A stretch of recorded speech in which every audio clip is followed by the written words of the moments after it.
Hopefully at this point you're aware that smoking causes lung cancer. However, testing this effect is actually quite difficult. My name is Connor O'Day, and this is Neurons and Norms, where we boil down social psychology concepts into easy to understand 2-minute or less videos. Now, again, coming back to this question of how do you actually test this effect? Well, a traditional experiment is one where you have groups. You randomly assign people to those groups, meaning that there's no rhyme or reason to why someone was placed in one group or another. It's sort of like flipping a coin. You randomly place them into one of those two or more groups, and then you see, does that produce a change in the outcome?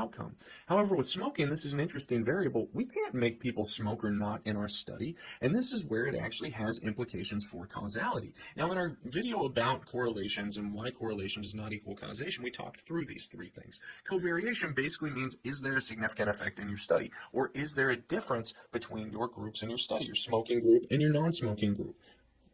Pretty much every study design can meet this criteria for causality if there is a significant effect. Where it gets harder is when we get to temporal precedence and internal validity. So think about temporal precedence. Here you're asking, does your predictor come before your outcome?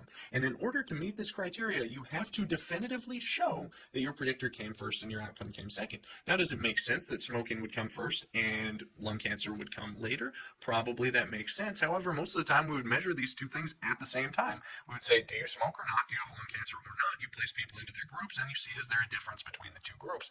But it's much harder to say that one came before the other.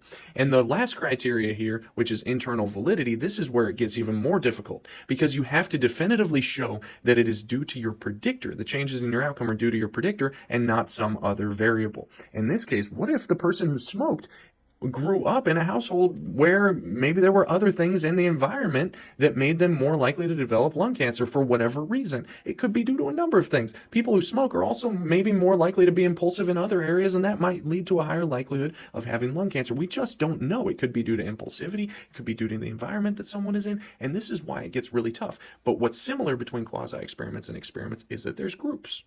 The difference is in an experiment, the experimenter randomly assigns people to those groups. In a quasi-experiment, we don't, often because we can't. As always, we'd love it if you followed along on all of our streaming platforms. That way you can be alerted when we post more videos like